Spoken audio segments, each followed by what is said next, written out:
plantão de prerrogativas, questões envolvendo tribunais. Tivemos mais recentemente a questão da portaria do TJ sobre a revista, né, dispensada de servidores, estagiários, promotores, juízes e advogados que são partícipes desse tripé da justiça, tendo que passar por essas revistas. Contamos aí com a sensibilidade do presidente TJ, desembargador Pascarelli, nesse sentido, para incluir a advocacia nesse rol.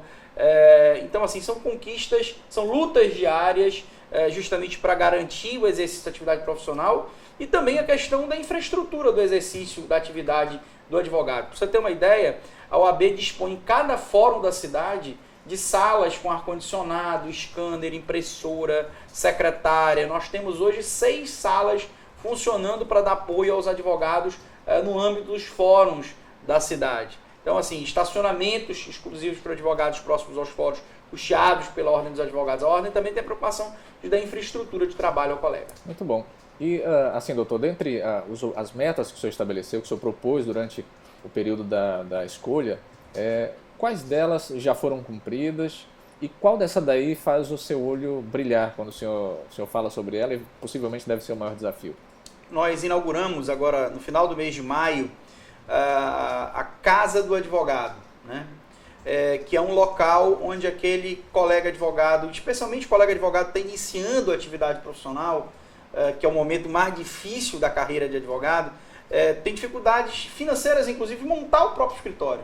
Então nós montamos uma casa que funciona,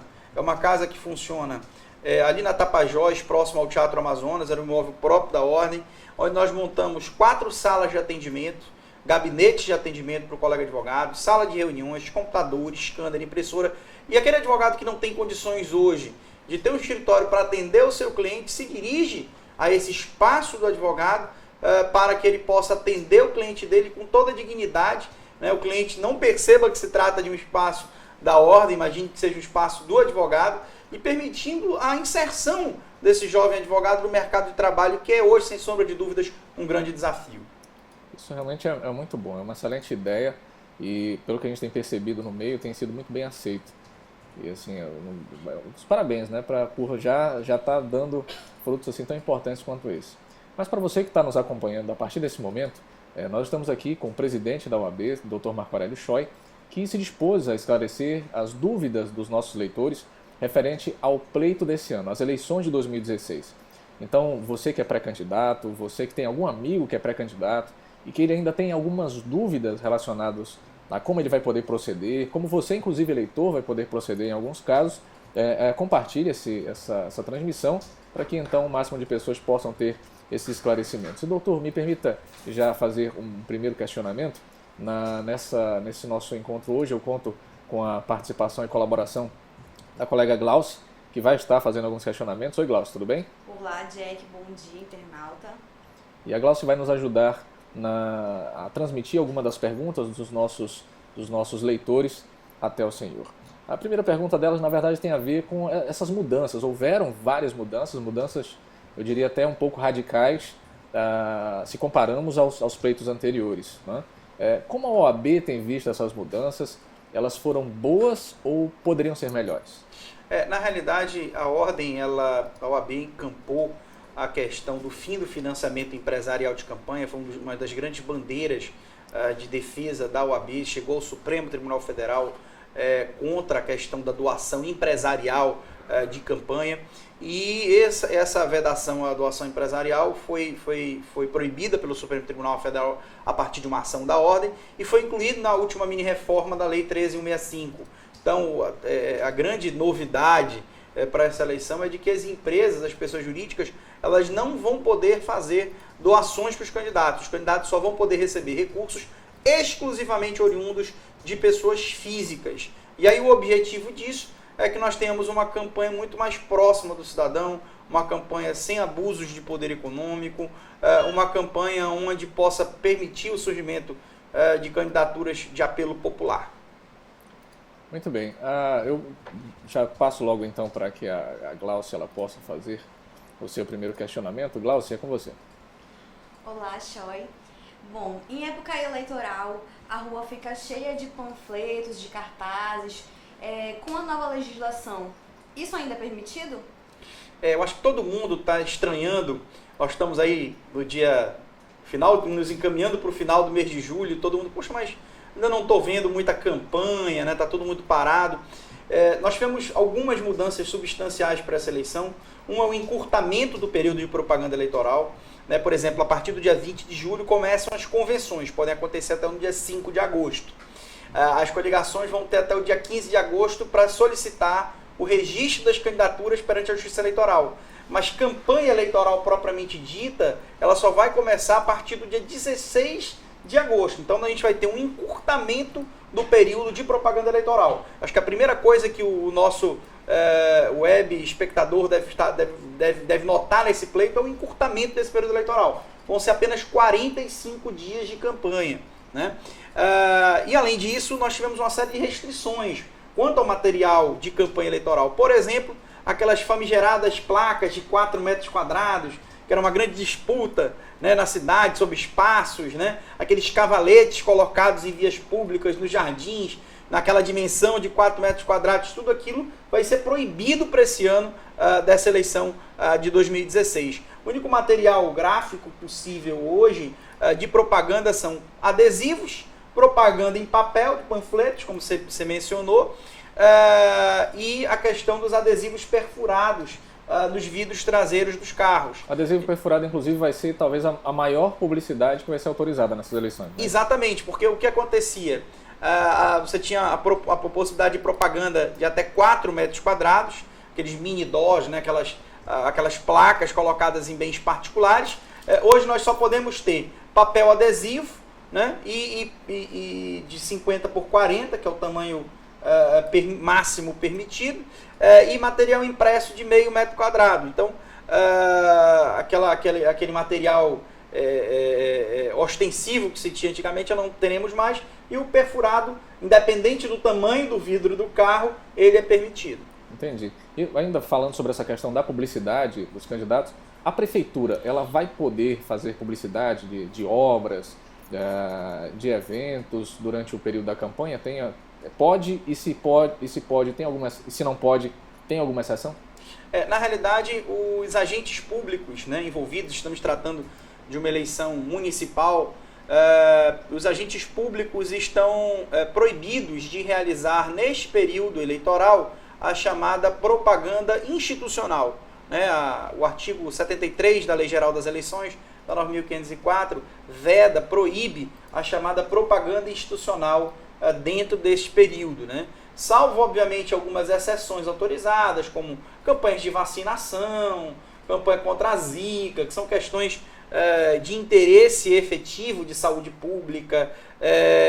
Por certo, de resto, todas as outras propagandas institucionais nesse período estão proibidas. Então, o cidadão já consegue ver aí acessando o site, poxa, em alguns locais, o acesso já não está mais disponível. Por quê? Porque nós estamos num período onde essa propaganda institucional ela é proibida pela legislação eleitoral. Bem, Glaucio, com você. Bom, a internet também é um palco para muita propaganda. O que hoje em dia não pode na internet em relação às campanhas? Com relação àquilo que a gente falou sobre a redução dos gastos de campanha, porque nós vamos ter uma dificuldade, os candidatos vão ter uma dificuldade de arrecadação de recursos, e houve uma restrição muito grande de material impresso, dentro daquela tua pergunta anterior, hoje só vai ter adesivo, panfleto e perfurado, com certeza teremos uma concentração muito grande da propaganda eleitoral na internet, né? Nas redes sociais, nos Facebooks, nas redes de WhatsApp, né? Que agora está bastante na moda, é a tônica dessa eleição de 2016. Na realidade, a propaganda da internet ela é permitida, né? Os candidatos, e repito, né? Propaganda de candidato é permitida a partir do dia 16 de agosto. Então, a partir do dia 16 de agosto, os candidatos podem se posicionar como candidatos efetivamente e fazer os seus pedidos de voto, demonstrar os seus currículos, suas propostas. Vale lembrar que existe uma proibição pela legislação eleitoral do chamado impulsionamento de propaganda, né? O impulsionamento pago dos posts, né, perante as redes sociais. Então, e assim, essa proibição, doutor, para o nosso leitor que nos acompanha, o Facebook ele tem uma ferramenta que ajuda a fazer com que as suas postagens elas cheguem a determinados grupos. Então, alguém que vende, por exemplo, perfumes, pode dizer para o Facebook e pagar para o Facebook o seguinte: olha, eu gostaria de mostrar o meu produto para quem gosta de perfume. No que diz respeito aos candidatos, geralmente eles também podem escolher: eu gostaria de que a minha mensagem chegasse ao público de Manaus, para que eles pudessem ver as minhas propostas e tudo mais. Então, isso está proibido tanto durante a eleição quanto antes da eleição, durante o período eleitoral, correto, doutor? Foi uma ponderação bem interessante que você fez, explicando o que é esse impulsionamento que a internet paga, né? A proibição é justamente o pagamento para o aumento dessa exposição na internet. Essa proibição, ela existe durante o período da propaganda eleitoral válida, ou seja, a partir do dia 16 de agosto de 2016. Outro tema interessante que mereceria aí vasto debate é a questão dessa propaganda do período anterior à propaganda antecipada, à propaganda permitida. Que é o que tudo indica não ficou muito claro na lei. Porque o que aconteceu também? O legislador da mini-reforma eleitoral, da 13165 de 2015, ela encurtou o período eleitoral, ou seja, a propaganda só vai acontecer no ambiente de 45 dias, a partir de 16 de agosto, como mencionamos. No que encurtou o período eleitoral, o legislador também abriu um pouco mais o leque de opções para os chamados pré-candidatos. Hoje existe a figura do pré-candidato, né? Então ele já consegue, o que nas eleições anteriores já era muito mais próximo da conduta proibida de propaganda antecipada, para essa eleição está um pouquinho mais liberado, né? O candidato pode, o pré-candidato, o candidato ainda não existe porque ele não passou pela convenção, mas o pré-candidato já pode se posicionar nas redes sociais, colocar as suas sugestões, o pensamento dele para a cidade de Manaus, decidir, discutir questões importantes para a sua cidade, usando as redes sociais, usando o WhatsApp. O que ele não pode efetivamente é pedir votos. E assim, a questão do pedir votos traz alguns requintes, né? Por exemplo, ele posta o nome dele com um número. Quem tem número é candidato. A exposição de um número na internet já indica que há um pedido de voto. Aqui as pessoas votam no número, né? Da mesma feita, as proibições que existem no período de propaganda permitida, ou seja, a partir de 16 de agosto, também não são possíveis no período de propaganda antecipada. Ou seja, se eu não posso ter post impulsionado, né, no período de propaganda permitida, da mesma feita eu também não posso ter um post impulsionado no período de propaganda proibida, né? Então, assim, mas a gente está vendo aí pelas redes sociais, está acompanhando, os candidatos os pré-candidatos, repito, né, estão se posicionando porque a legislação foi muito mais branda com eles, desde que, repito, não haja o pedido de votos e, repito, também a questão da numeração ali já é um indicativo da utilização do pedido de votos. Mas aí, nesse caso, existem alguns partidos que eles possuem sua logomarca também um número. Sendo a logomarca do partido também acaba incorrendo nisso? No caso, a pessoa é pré-candidata a vereador e daí então coloca lá, até para uma questão de prestígio do partido, a logomarca do partido, que pode ter o número desse partido. Todo partido tem um número, né? Sim. Mas a predileção é para que se use as eventuais logomarcas sem a utilização do número, porque, repito, o número é o indicativo de que há ali uma candidatura posta, e, repito, as candidaturas só vão existir a partir desse processo de convenção e a partir do processo de convenção, do processo de registro das candidaturas perante a Justiça Eleitoral. Muito bem. Glaucio, você tem mais alguma pergunta aí? Tenho sim, Jack. Bom, um dos maiores questionamentos dos nossos internautas é sobre de onde vem o dinheiro das campanhas. Quem pode e quem não pode financiar as campanhas? Na realidade, a partir dessa eleição, o financiamento é especificamente a partir de pessoas físicas. Somente o cidadão eleitor pode fazer doações para candidato, na condição de pessoas físicas. E esse cidadão eleitor, ele tem uma limitação. Ele não pode doar qualquer valor, né? Ele pode doar, no máximo, 10% da renda que ele obteve no exercício fiscal anterior. Ou seja, ele vai ver a declaração de imposto de renda dele, por exemplo, no exercício de 2015. Qual foi a renda dele no exercício de 2015? ele só pode doar 10% dessa renda. Há também um estímulo para que os candidatos se utilizem de uma plataforma de captação de recursos por meio de doações de cartão de crédito. Né? Pode ser instituído, inclusive os candidatos podem até vender brindes, né? Realizar eventos, então várias as formas de captação de recursos. Né? Essa da captação de recursos via cartão de crédito é algo muito utilizado, por exemplo, nos Estados Unidos. Os candidatos têm muito apelo de financiamento popular por meio de contribuições do cidadão que quer ajudar o seu candidato, acredita naquele candidato e vai lá e faz uma doação, quero ajudar o candidato daquela forma. Então, assim, isso, por certo, vai causar ainda, por ser uma novidade nessa eleição, campanhas, o objetivo do legislador é justamente esse, proporcionar campanhas mais baratas. E assim, presidente, a gente está falando agora aqui sobre a forma que o candidato vai tentar angariar, e aí recursos, né? E assim, vimos que a internet também, com essa possibilidade, acaba sendo o caminho que todo mundo vai utilizar, já que por ser um meio mais barato de você chegar até o público, né? Geralmente as pessoas têm dificuldade para poder, e já com essa limitação financeira, que não pode ter patrocínio, investimento de empresas, o caminho são os caminhos mais baratos. Mas assim, eu gostaria de aproveitar a oportunidade para que o senhor nos esclareça sobre os gastos de campanha. A Justiça ela limitou recentemente o máximo que o candidato poderia gastar, tanto o candidato a prefeito quanto o candidato a vereador. Qual o limite para uma cidade como Manaus? Na realidade, o TSE, cumprindo, né, a reforma eleitoral da Lei 13.165, trouxe uma limitação de gastos, é uma novidade para essa eleição, isso não existia nas outras eleições. Nas outras eleições, o partido, a coligação, na ata da convenção já definia qual era o limite de gastos e não tinha qualquer parâmetro para isso. Hoje, por conta da 13.165, da última reforma, os candidatos podem gastar no máximo 70% do maior gasto da eleição anterior, que no caso foi a eleição de 2012, eleição municipal de 2012. Você pega o maior gasto para prefeito, por exemplo, eleição de 2012 em Manaus, e o maior gasto nessa eleição de 2016 deve corresponder a 70% do maior gasto da eleição de 2012. Você vê aí a tentativa do legislador tornar a campanha mais barata. Esses valores foram atualizados, corrigidos para o período atual, e ontem o TSE editou uma resolução com a lista completa dos mais de 5.700 municípios com os limites de gastos para prefeito e para vereador de cada município. Se o nosso internauta tiver curiosidade, acesse aí no portal da Holanda, que já tem a matéria dessa mudança, inclusive com o PDF lá, a tabelinha dos municípios e dos valores máximos de gastos, tanto para prefeito quanto para vereador.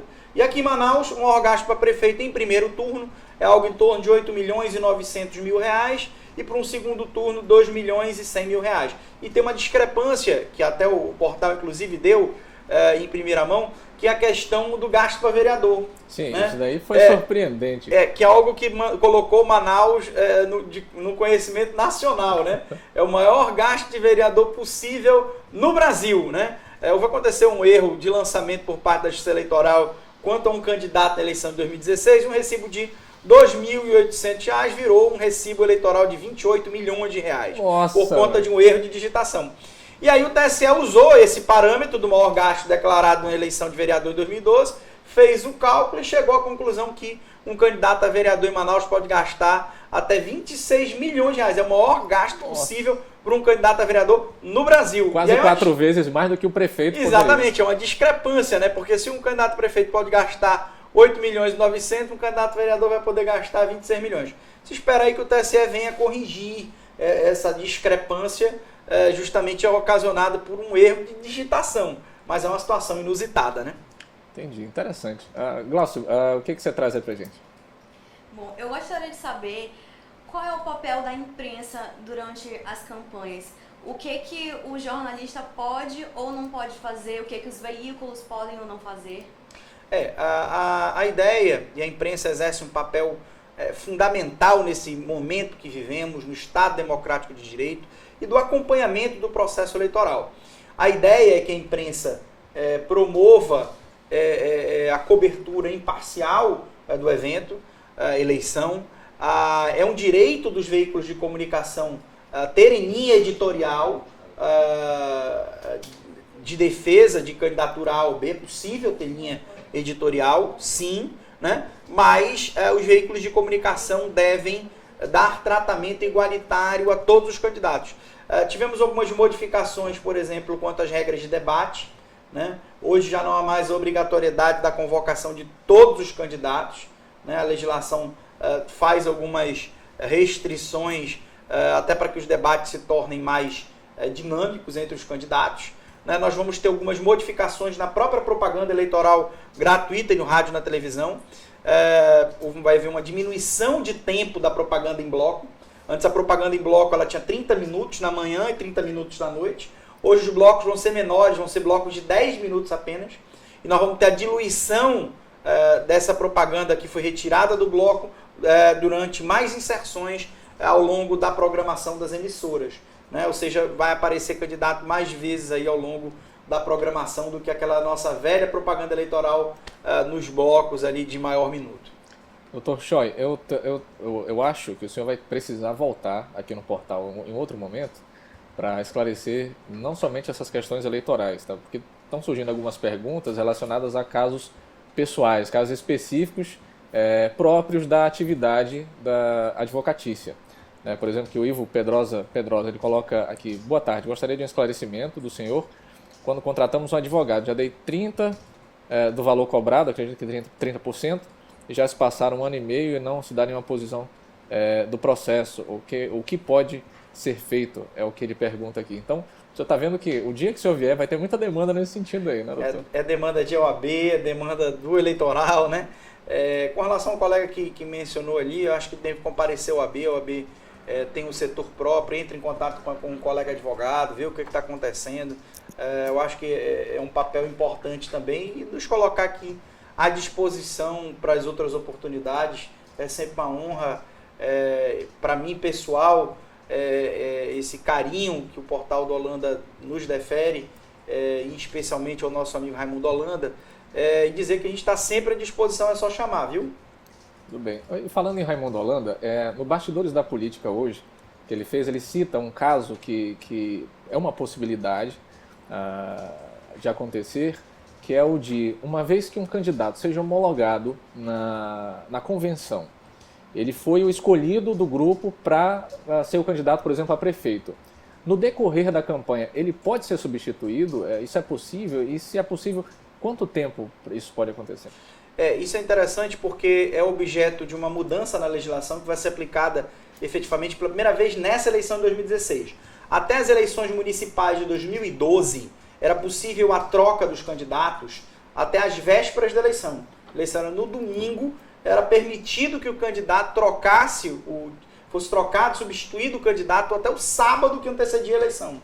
E era uma complicação, porque a foto na urna eletrônica ainda era a foto do substituído. Isso era bastante comum em discussões, por exemplo, de candidatos que disputavam a eleição com registro sub júdice, discussão se o candidato era ficha limpa ou não, e aí o que acontecia, havia essa substituição às vésperas da eleição. A legislação eleitoral mudou e nesta eleição nós vamos ter a possibilidade, sim, existe a possibilidade de mudança da eleição, a mudança normal, sem o evento morte do candidato, né? A mudança normal por decisão do comando de campanha. Ela tem que existir, ela pode acontecer desde que ela aconteça até 20 dias antes da realização do pleito. E esse prazo ele não é por acaso.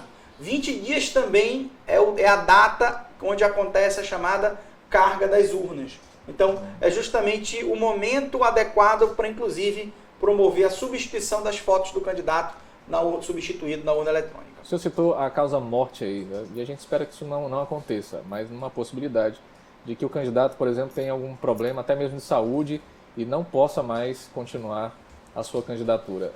Existe algum outro prazo ou não? Ele não pode, depois que passou esses 20 dias, não pode mais mudar. Saúde é uma coisa, morte é outra, né? Uhum. O caso de morte, tivemos inclusive uma eleição, um candidato presidencial que veio a falecer durante a campanha passada, né, do candidato Eduardo Campos, teve um acidente aéreo, esse tipo de coisa que pode acontecer, né? Ninguém deseja isso para ninguém. Mas a substituição... Caso aconteça, ele pode ser substituído. A qualquer tempo. Né? Agora, a substituição, efetivamente, por qualquer outro motivo, deve acontecer no prazo de 20 dias. Muito bem. Eu me dou por satisfeito, Glauciane. Você tem mais alguma pergunta? Também me dou por satisfeitas, e vale lembrar que qualquer cidadão pode denunciar uma propaganda que você considere irregular. Uma das formas de você denunciar é um aplicativo gratuito disponibilizado para iOS e Android que se chama Saque MPF, e também existem outras formas de denúncia, não é, presidente? Posso vender o meu peixe aqui também, aproveitando a oportunidade? Aproveite. A OAB Nacional lançou um aplicativo também para iOS e Android, chamado Contra o Caixa 2. Então, jogar lá na lojinha do iOS ou Android, Contra o Caixa 2, baixa o aplicativo. Também é um instrumento onde o Conselho Federal vai receber nacionalmente todas as denúncias contra o Caixa 2 e vai estar encaminhando ao Ministério Público Federal. Essa OAB anda muito chique, viu? Em nome de todo o Portal do Holanda, toda a equipe do Portal do Holanda, do próprio Holanda, nós queremos agradecer a sua participação, doutor Marco Aurélio, que foi muito importante, muito esclarecedora, respondeu de forma muito objetiva, e a gente quer permitir aqui nesse instante que o senhor possa fazer as suas considerações e se despeça aí dos nossos leitores, e de antemão já recebendo o convite de estar aqui conosco numa outra ocasião para responder outras perguntas. Legal, então quero agradecer mais uma vez aí o convite feito. Estamos sempre à disposição. A OAB também está à disposição para receber o cidadão. Eu sempre costumo dizer que a OAB é a casa das boas causas da sociedade amazonense. Quero aproveitar também para fazer um convite. No próximo dia 27 agora de julho, uma parceria da OAB com o Conselho Regional de Contabilidade, vai estar acontecendo no auditório da Ordem, a partir das 18 horas, uma palestra sobre gastos de campanha eleitoral, uma palestra destinada ao público em geral, aos candidatos. Auditório da OAB, dia 27 de julho, a partir das 18 horas, e a entrada é gratuita, viu? Muito bom, então, com esse convite, nós nos despedimos, agradecendo a todos pelas perguntas enviadas, na postagem anterior, nesse momento pela interação, e agora com esse conteúdo todo você pode compartilhar e pode consultar quantas vezes quiser, até porque essa entrevista vai ficar salva aqui na página do Portal da Holanda para futuras conferências. Caso você queira rever novamente isso daí, basta você voltar aqui. Daqui a pouco nós estaremos postando também no YouTube para aqueles que por sua vez já não têm Facebook e gostariam de acompanhar pelo YouTube, tudo bem? Muito obrigado por sua companhia, e amanhã nós estaremos aqui novamente fazendo uma entrevista exclusiva com mais um pré-candidato a prefeito de Manaus. O deputado federal Silas Câmara estará aqui nos estúdios do Portal da Holanda e vai responder perguntas dos nossos leitores também, como já o fizeram o Marcelo Ramos, José Ricardo, e ontem também nós tivemos aqui o prefeito Arthur Neto, que ainda não confirmou a sua candidatura, mas possivelmente deve estar aí se colocando à disposição também. Muito obrigado a todos mais uma vez e até a próxima.